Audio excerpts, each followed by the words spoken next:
दोस्तों बीपीएससी शिक्षक भर्ती की परीक्षा को सीरीज को आगे बढ़ाते हुए आज हम इस वीडियो में डिस्कस करने वाले हैं 11th एंड 12th का पीजीटी इंग्लिश क्लोज टेस्ट को। ठीक है, आज के वीडियो में क्लोज टेस्ट हम डिस्कस करेंगे। काफ़ी भर भर के 11th एंड 12th पीजीटी का जो एग्जाम्स हुआ था पिछले बार, काफ़ी इससे भर भर का क्लोज टेस्ट एंड पैसेज आए हैं, तो उन सारी चीज़ों को हम डिस्कस करेंगे। क्लोज टेस्ट बनानी कैसे है और उसमें किस बातों को ध्यान रखना है और किस टाइप के क्लोज टेस्ट आपके एग्जाम्स में पूछे जाएंगे, उन सारी चीज़ों को हम यहाँ पर बताएंगे आपको। और आप इस वीडियो को स्किप नहीं करोगे, अंत तक देखना है। वीडियो पसंद आने के बाद सब्सक्राइब और बेल आइकन ज़रूर प्रेस कर देना। ठीक है, तो वीडियो को स्टार्ट करते हैं और क्लोज टेस्ट में हम ध्यान देते हैं कि क्या क्या चीज़ें आपको ज़रूरी है देखना और समझना। ठीक है, क्योंकि cloze test important role play करने वाला है आपके एग्जाम्स में। तो let's start without wasting a time. तो पहला क्लोज टेस्ट आपके सामने ये रहा दोस्तों। पहले क्लोज टेस्ट बनाने से पहले आपको करना क्या है, आपको सबसे पहले क्लोज टेस्ट को पढ़ लेनी है। एक थ्रोली आपको पढ़ लेना है पूरा, विदाउट ऑप्शन को देखे हुए आपको इसको पढ़नी है। तो इसको चलते हैं पढ़ लेते हैं। ठीक है, जैसे कि ends like most insects have are known as compound eyes.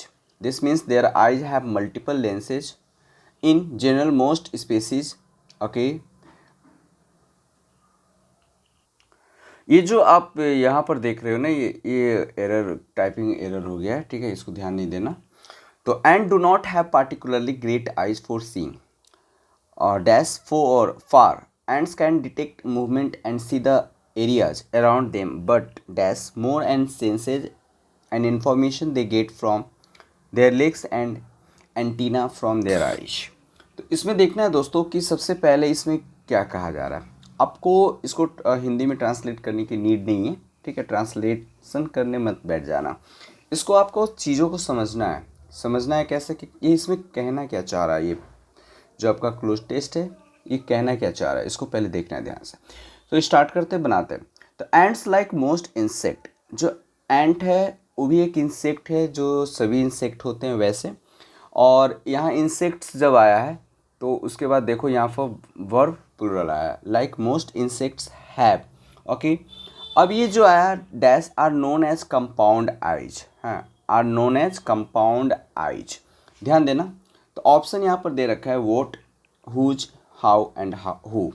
तो आपके दिमाग में हुज भी आ सकता है, हु भी आ सकता है। ठीक है, एलिमिनेट करना है पहले सीखो, हाउ नहीं होगा। ठीक है, ये तीन ऑप्शन आपके पास बच गए। ठीक है, तो तीन ऑप्शन में सबसे पहले आपका क्लोज आपको whose are known as compound आएगा, लेकिन ये नहीं होगा दोस्तों। इसमें क्या होगा, वोट होगा। वोट होगा, आंसर क्या होगा, वोट होगा। वोट कैसे होगा, क्योंकि वोट का दो मीनिंग होता है। पहला होता है क्या, आप जो पढ़ते आ रहे हो, और दूसरा मीनिंग होता है जो।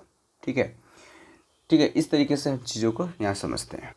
आप एग्जाम्पल से भी हम समझ सकते हैं इसको। जैसे कि अगर मान लेते हैं कि वोट का क्या मतलब होता है, तो जैसे कि वोट आर यू डूइंग, ठीक है, तो क्वेश्चन मार्क। यहाँ पर जो वोट का मतलब होता है क्या। ठीक है, और दूसरा जो वोट का मतलब है जो, तो vote I want is not available. तो यहाँ पर, ठीक है, तो यहाँ पर जो है वोट का मतलब हो गया जो। ठीक है, जो मुझे चाहिए वो अवेलेबल नहीं है। ठीक है, अवेलेबल नहीं है। तो यहाँ पर वोट का मतलब सिर्फ क्या नहीं होता है, जो भी हो सकता है। इसी पॉइंट ऑफ व्यू को देखते हुए यानी ऑप्शन आपका फर्स्ट हो जाएगा वोट। नेक्स्ट क्वेश्चन पर मूव करते हैं दोस्तों, आगे हम पढ़ते हैं। This means their eyes have multiple lenses. इसका मतलब ये है कि जो ये इंसेक्ट्स हैं उनके पास मल्टीपल लेंसेज होते हैं, मल्टीपल आँखें होती है। ठीक है, तो यहाँ पर ऑप्शन दे रखा है इन general most species of. Okay, तो यहाँ पर देखना है कि क्या होगा। यहाँ पर ऑप्शन आपका है विदर, शो, बट एंड रेदर। ये आपका सारा कंजंक्शन है। ठीक है, और आपको मालूम होना चाहिए कंजंक्शन के पहले एक सब्जेक्ट होता है। ठीक है, और कंजंक्शन के बाद भी सब्जेक्ट होता है। ठीक है, तो सब दो सब्जेक्ट को कनेक्ट करने का काम कंजंक्शन का होता है। ठीक है, तो यहाँ पर सारे कंजंक्शन का मतलब हम लोग समझ लेंगे कि जैसे विदर है, विदर का मतलब होता है डाउट के सेंस में, जहाँ डाउट के सेंस रहता है वहाँ पर विदर का यूज करोगे। ठीक है, सो का यूज करोगे तब जब मतलब इसलिए, ठीक है, इसलिए आपका सो का यूज करोगे। अगर मान लेते बट का यूज करना है तो जहाँ कॉन्ट्राडिक्शन होता है, कॉन्ट्राडिक्शन जो होता है वहाँ पर आप बट का यूज करोगे।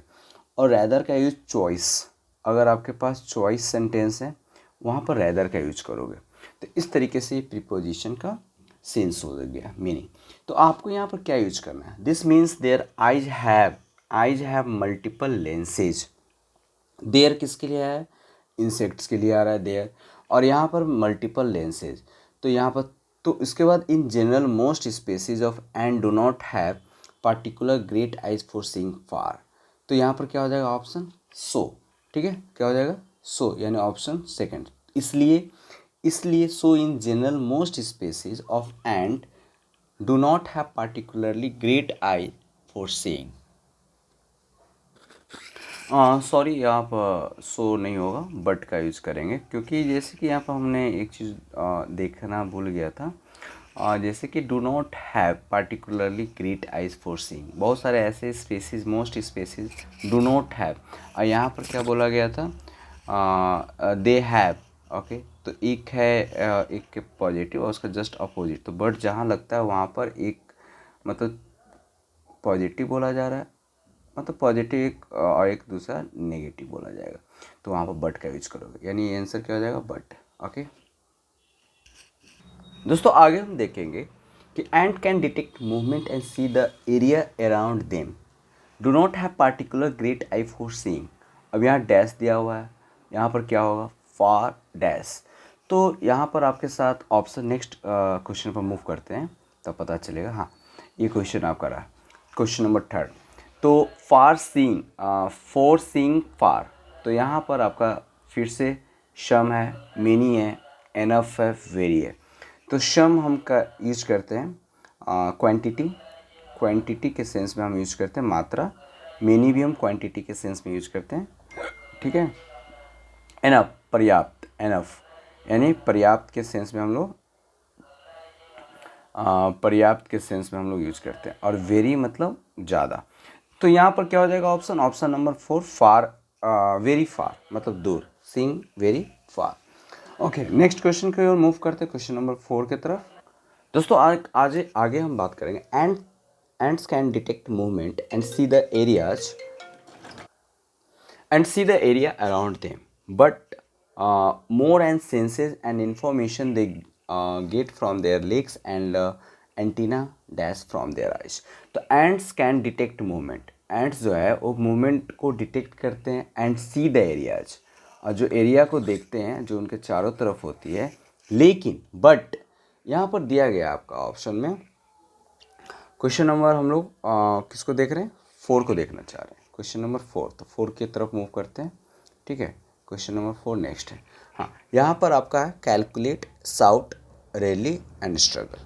तो यहाँ पर क्या क्या होना चाहिए, तो ends can detect movement, and detect कर सकता है मूवमेंट को, इन्फॉर्मेशन एरियाज़ को, जो चारों तरफ जो एरियाज़ है उसको देख सकता है, बट मोर एंड सेंसेज, और जो मतलब आगे का जो कंडीशंस है। दोस्तों अब यहाँ पर देखना है, ये आपको ऑन, आगे का जो वर्ड है ऑन को चेक करना है, ऑन। तो यहाँ पर जो ऑन है, तो इसके अकॉर्डिंग जब भी कोई आपका प्रॉब्लम होगा ना, तो आगे पीछे का वर्ड आप देख सकते हो। तो कैलकुलेट ऑन नहीं होता है, कैलकुलेट ऑन बिल्कुल नहीं, साउट ऑन नहीं होता है, साउट ऑन नहीं होता है, मतलब चिल्लाते नहीं हैं अपनी सेंसेस पर। स्ट्रगल प्रैक्टिस नहीं करते हैं। ठीक है, तो रियलाई करते हैं, रिलाई का मतलब होता है डिपेंडेंट, अपने सेंसेस पर क्या होना, डिपेंडेंट होते हैं। ठीक है, अपने सेंसेस पर डिपेंड होते हैं, तो डिपेंड ऑन होगा, यानी ऑप्शन 3 इज करेक्ट। ओके दोस्तों, अब लास्ट की ओर मूव करते हैं, और लास्ट क्वेश्चन आपके सामने ये रहा है स्क्रीन पर। ठीक है,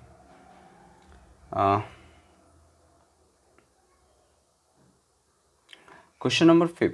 तो यहाँ पर आप 5th कर देना, इसको कट करके 5th हो जाएगा ये। ठीक है, यहाँ पर दिया हुआ है, तो more and senses and information they get from there legs and antenna from their eyes. Okay, तो यहाँ पर देखना है कि आपका क्या होगा।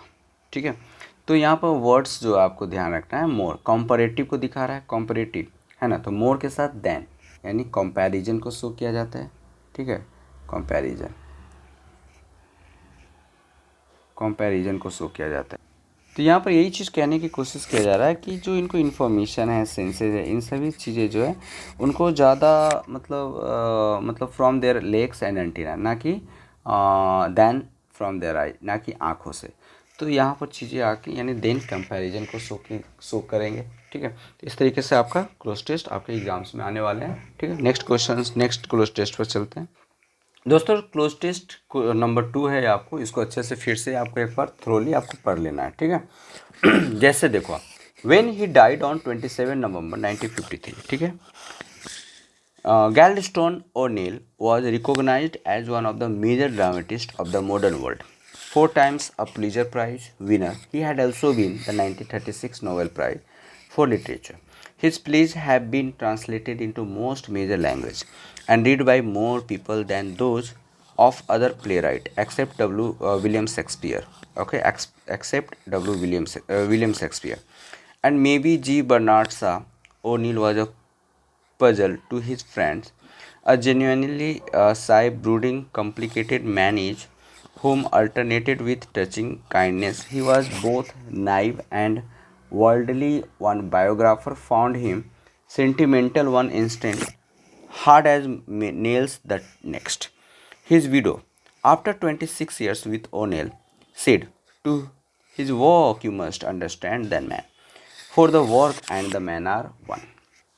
तो इस तरीके से थोड़ी आप पढ़ लेते हो। उसके बाद आगे इसको बनाने की कोशिश करते हैं, क्या क्या है इसका मीनिंग है दिया हुआ आपका, कैसे बनेगा। व्हेन ही डाइड ऑन 27 नवंबर 1953, जब इनकी मृत्यु हो जाती है 27 नवंबर 1953, गोल्ड स्टोन ओनियल वॉज, ठीक है। तो यहाँ पर दिया हुआ है ऑप्शन मैनिकली, यूनिवर्सली, स्पेसिफिकली और कैजुअली। पहले इसका मीनिंग जान लो पहले। तो यहाँ पर समझ में आ रहा है कि ये जो गोल्ड स्टेन एक ड्रामेटिस्ट है और इन्हें रिकॉग्नाइज्ड किया जाता है एक बहुत फेमस ड्रामेटिस्ट के रूप में, मेजर ड्रामेटिस्ट के रूप में मॉडर्न वर्ल्ड में, और इनको 4 टाइम्स पुलित्ज़र प्राइज से भी नवाजा गया है। ही had also been the 1936 Nobel prize for literature. 1936 में इनको नोबेल प्राइज़ भी दिया गया था। और इनके जो प्ले हैं, मतलब प्लेज का मतलब ड्रामा होता है, ठीक है, play have been translated major language, मतलब बहुत सारे भाषाओं में इनको ट्रांसलेट किया गया इनकी प्ले को डिफरेंट लैंग्वेजेज में। एंड इनकी जो लिखी हुई जो प्ले है वो बहुत सारे लोग पढ़ते हैं। People than those of other playwright except, मतलब वो लोग भी जो विलियम शेक्सपियर के बाद अगर कोई फेमस अगर प्ले राइट रहे हैं वो आपका ग्लैडस्टोन्स ओनेल रहे हैं, ठीक है। उसके बाद विलियम शेक्सपियर और may be G Bernard Shaw के बारे में बोला गया कि इन दोनों के प्ले के बाद अगर कोई किसी की प्ले पढ़ी जाती तो इनकी है, गैल्वेस्टोन की, ठीक है। O'Neill was a puzzle to his friend, a genuinely shy brooding, मतलब यहाँ पर ओनिल जो वॉज अ पजल, एक मतलब पजल थे, एक मतलब कह सकते हैं कि sometimes his friend a genuinely shy brooding, complicated man in home alternate with touching kindness, मतलब ये इनको लोग समझने में काफ़ी मतलब समझ नहीं पाते थे। कभी समटाइम्स इनकी जो हार्ड कोर होते थे, कभी कभी ये रूड होते थे, मतलब एक कहीं ना कहीं ये कभी पोलाइट भी रहते थे, कभी अच्छे हैं, है ना। इस तरीके से चीज़ें यहाँ पर बताने की कोशिश कर, दोनों जो कैरेक्टरिस्टिक्स है इनमें दोनों भरा पड़ा है। He was both naive and worldly, one biographer found him sentimental one instant, hard as nail the next. His widow, after 26 years with O'Neill said, कहते हैं, to his work is must understand the man, for the work and the man are one, ठीक है। तो दोस्तों यहाँ पर देखते हैं मैनिकली तो बिल्कुल नहीं होगा, मैनिकली नहीं होगा एक्चुअली। जब मतलब 1953 में उनकी जब डेथ होती है तो recognised as one of the major drama, उनको लोग मतलब पूरी लोगों ने जाना, तो पूरी लोगों ने जाना का मतलब यूनिवर्सली पूरी दुनिया में उनको जाना, ठीक है। उसके बाद आते हैं सेकंड क्वेश्चन की ओर, ठीक है। सेकंड क्वेश्चन आपके सामने ये रहा, 4 times Pulitzer prize winner, he had also been 96 Nobel prize for literatures के लिए इन्हें क्या दिया, नोबेल प्राइज़ दिया गया। तो नोबेल प्राइज़ जो था उनको अवॉर्डेड, मतलब रिवॉर्ड तो होगा नहीं, रिवॉर्ड होता है जो मतलब पहले से फिक्स्ड होता है, जैसे हम किसी कुछ काम करने के लिए किसी को हम बोलते हैं कि ये काम कर दो मैं तुम्हें रिवॉर्ड दूंगा, ठीक है। अनएडेड तो होगा नहीं, क्राउडेड होगा नहीं, तो यानी अवॉर्डेड हो जाएगा। क्वेश्चन नंबर, फिर उसके बाद his plays have been translated into most major language. Next question number 3 की ओर, and read by more people than those of other playwright, है ना। Playwright except William Shakespeare and may B G Bernard. दोस्तों यहाँ पर अब जो third है वो आपका थर्ड, ये जो वर्ड है ना ये डिसाइड करेगा कि थर्ड में क्या ऑप्शन होगा, ठीक है, ध्यान रखना है। तो यहाँ पर बोला जा रहा है कि मतलब शेक्सपियर और जी बर्नार्ड शॉ के बारे में बात करें तो इन दोनों के बाद अगर किसी की पढ़ी जाती है तो मतलब इनसे भी ज़्यादा कह सकते प्लेराइट प्ली पढ़ा जाता है किसी का, तो वो कौन थे, ग्लैडस्टोन। तो यहाँ पर जो होगा नन अदर तो नहीं होगा, फ्यू अगर होता तो फ्यू के बाद क्या यूज होता, प्लूरल सब्जेक्ट, प्लूरल जो आगे का जो होता प्लूरल वर्ड होता, लेकिन यहाँ तो सिंगुलर है, ठीक है, अदर प्लेराइट। अगर सम भी यूज करोगे तो इसके बाद प्लूरल का यूज होगा, ओके, प्लूरल नाउन का यूज होगा। लेकिन यहाँ पर देखोगे तो यहाँ सिंगुलर तो एनी हो जाएगा, क्या हो जाएगा, एनी। तो option number third is correct. दोस्तों नेक्स्ट क्वेश्चन की तरफ मूव करते हैं और क्वेश्चन नंबर 4 आपके सामने ये रहा, ठीक है। उसके बाद ओ नील वॉज अ पजल, ये जो ये ऑथर राइटर हैं ये एक पजल बन गए थे। किसके लिए पजल बन गए थे, अपने फ्रेंड के लिए। क्यों भाई, sometimes he was Sai nature brooding and sometimes very complicated man, कभी कभी ये काफ़ी हार्डशिप हो जाते, कभी कभी काफ़ी ज़्यादा नॉर्मल हो जाते थे। तो उसके फ्रेंड जो है ना, उनके फ्रेंड समझ ही नहीं पाए इनको, तो इसलिए मतलब कह सकते हैं ये काफ़ी ज़्यादा पजल बन चुके थे। whom alternated as alternative with touching kindness, okay. तो यहाँ पर देखो दोस्तों, सबसे बड़ी चीज़ हमें देखना है कि आपको देखना क्या है, देखना ये है कि काइंडनेस, एक काइंडनेस वाला वर्ड आया है यहाँ पर। काइंडनेस मतलब दयालु, इसका अपोजिट क्या होगा, complicated man in home dash alternated with touching kindness, तो बेनिफिट नहीं होगा, काइंडनेस का अपोजिट होगा क्रुएल्टी होगा इसका आंसर, यानी 4, option number 4 is correct. Success बिल्कुल नहीं होगा, फेल्यूर नहीं होगा, तो option 4 is correct, okay. Next आगे तरफ मूव करते हैं, ठीक है। He was both naive and तो दोस्तों आगे की जो बात है रही है कि ही वॉज बोथ नाइव, आगे वो अपने बता रहे हैं कि मतलब उनके बायोग्राफर जो उनके बायोग्राफी में छपा था, ओके, तो उसमें उनको बताया गया है he was a both naive मतलब नैव सीखवा, ओके, और वर्डली एक्सपीरियंस्ड, है ना, मतलब दोनों तरीके से इनको दिखाया गया। कभी कभी वो नौशिखवे बन जाते थे, कभी कभी वो काफ़ी ज़्यादा एक्सपीरियंस्ड होते थे। One biographer found him sentimental, one instant hard as nail as the next. His widow मतलब उनकी जो वाइफ थी, after 20 years with an O'Neill said, मतलब 26 साल बिताने के बाद वो कहती हैं कि to dash his work you must understand the man, for the work and the man are one, मतलब अगर उनको वर्क को समझना है, अंडरस्टैंड, उनकी वर्क को समझना है तो पहले उनको समझना होगा, ओके। तो यहाँ पर ये वर्ड एक आया है अंडरस्टैंड, तो understand is the correct word, यानी ऑप्शन नंबर 3। ये आपका आज का पजल था दोस्तों, आप मुझे कमेंट करके बताएंगे आपको ये पजल कैसा रहा है। ये काफ़ी ज़्यादा हेल्पफुल रहेगा आपके एग्जाम्स के पॉइंट ऑफ व्यू से। नेक्स्ट वीडियो के साथ मिलते हैं। कीप लर्निंग, कीप प्रैक्टिसिंग, अपनी तैयारी करते रहिए। Bye bye, tata, have a good day.